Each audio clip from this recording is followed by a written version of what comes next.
अबे भैया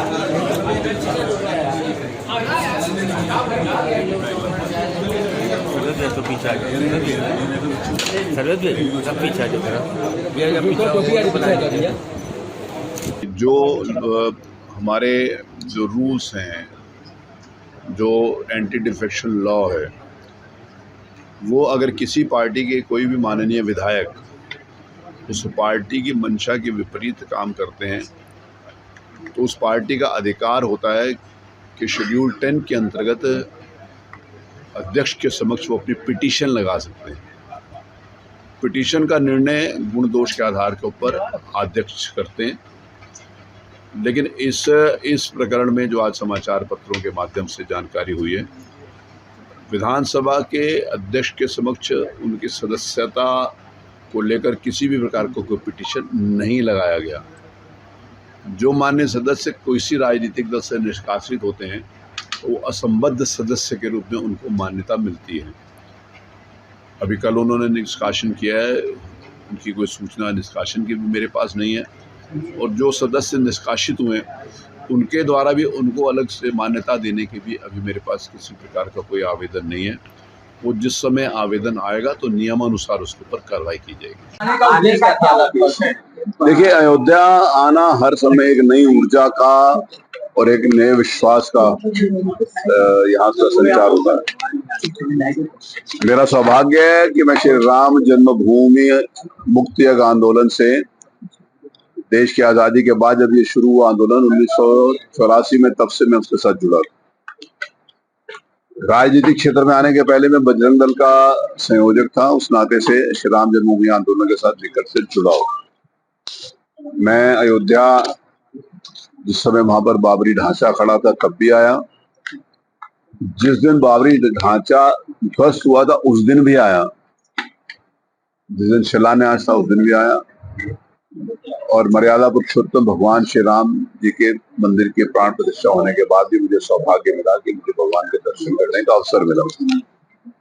अभी इसी महीने की 5 तारीख को श्री राम जन्मभूमि मंदिर में भगवान के अन्य विग्रहों का स्थापना हुई, पूजन हुआ। मेरा मन था कि आज वहां पर भगवान के दर्शन करने के लिए चलूं। इस निमित्त आज मेरा अयोध्या आना हुआ। सर, बालक राम के साथ राजा राम के राम मंदिर में मिला, आपने कहा आंदोलन से कितनी खुशी है। देखिए, ये बहुत सारी जो अभिव्यक्तियां होती हैं वो शब्दों में नहीं व्यक्त की जा सकती, भावनात्मक तरीके से होती है।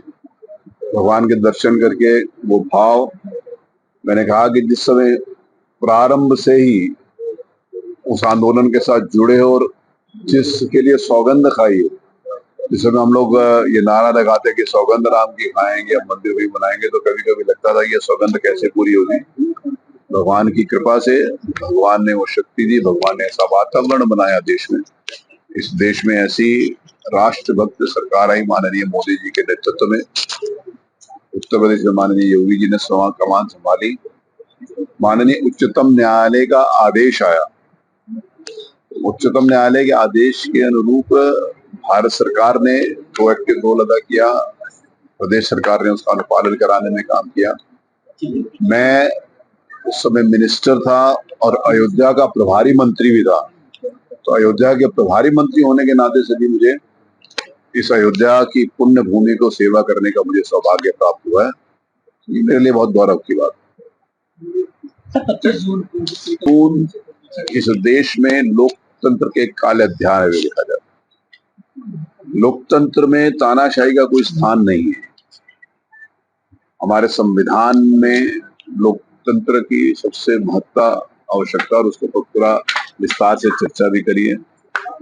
और पूरी दुनिया का सबसे मजबूत और सबसे बड़ा लोकतंत्र हमारा देश है। संविधान के मंशा के विपरीत यदि तानाशाही होती है तो स्वाभाविक है वो दिन हमेशा काले अक्षरों के रूप में याद किया जाता है कि सर्वोत्तम विधानसभा के रूप में स्थापित हुई है। विगत 3 वर्षों के अंतर्गत विधायिका का जो सम्मान होना चाहिए होती है कि वो जनता की समस्याएं विधानसभा के फ्लोर के ऊपर रखें, वो विगत 3 वर्षों में देखने को मिला है। मुझे इस बात को कहते हुए प्रसन्नता है कि सरकार के प्रयास से, सरकार के द्वारा जितने भी वहां पर इश्यूज रखे जाते हैं, विपक्ष उसके ऊपर चर्चा के लिए तैयार रहता है। 3 वर्ष में केवल 2 दिन विधानसभा का एडजर्नमेंट हुआ, बाकी विधानसभा में बड़ी स्वस्थ चर्चा परिचर्चा के माध्यम से उत्तर प्रदेश की जनमानस की जो समस्याएं होती हैं उनको एड्रेस किया जाता है। विधायिका का एक सम्मान हो, क्योंकि लोकतंत्र में जिस समय तीनों पिलर्स के बारे में बात करते हैं, तो विधायिका, कार्यपालिका और न्यायपालिका, तीनों का अपना अपना रोल है, तीनों को अपने अपनी सीमाओं में काम करना है। विधायिका का एक जो डिस्कनेक्ट जनता के बीच में था, उसको पुनर्स्थापित करने का मैंने संकल्प लिया था। विधायकों को जिस प्रकार जनता जिस प्रकार के लोगों को चुनती है, वो बहुत संवेदनशील है। मैं इस बात को कहते हुए मुझे प्रसन्नता होती है कि उत्तर प्रदेश के 403 विधायकों में से हमारे पास डॉक्टर्स हैं बड़ी संख्या में, इंजीनियर्स हैं बड़ी संख्या में, मैनेजमेंट के लोग हैं बड़ी संख्या में, लॉ ग्रेजुएट्स हैं बड़ी संख्या में, PhD हैं।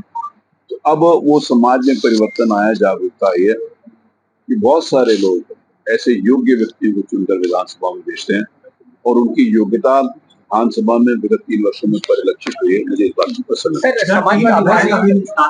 जो हमारे जो रूल्स हैं, जो एंटी डिफेक्शन लॉ है, वो अगर किसी पार्टी के कोई भी माननीय विधायक उस पार्टी की मंशा के विपरीत काम करते हैं, उस पार्टी का अधिकार होता है कि शेड्यूल 10 के अंतर्गत अध्यक्ष के समक्ष वो अपनी पिटीशन लगा सकते हैं।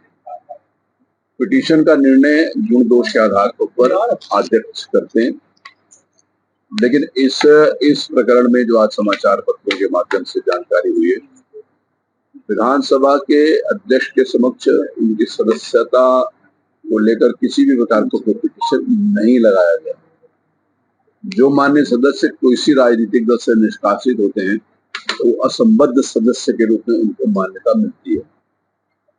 अभी कल उन्होंने निष्कासन किया है, उनकी कोई सूचना निष्कासन की मेरे पास नहीं है, और जो सदस्य निष्कासित हुए उनके द्वारा भी उनको अलग से मान्यता देने को भी अभी मेरे पास किसी प्रकार का कोई आवेदन नहीं है। और जिस समय आवेदन आएगा तो नियमानुसार उसके ऊपर कार्रवाई की जाएगी। अगर आप ये वीडियो YouTube पर देख रहे हैं तो हमारे चैनल को सब्सक्राइब करें और बेल आइकन को दबाना ना भूलें। अगर आप Facebook पर ये वीडियो देख रहे हैं तो हमारे पेज को लाइक करें।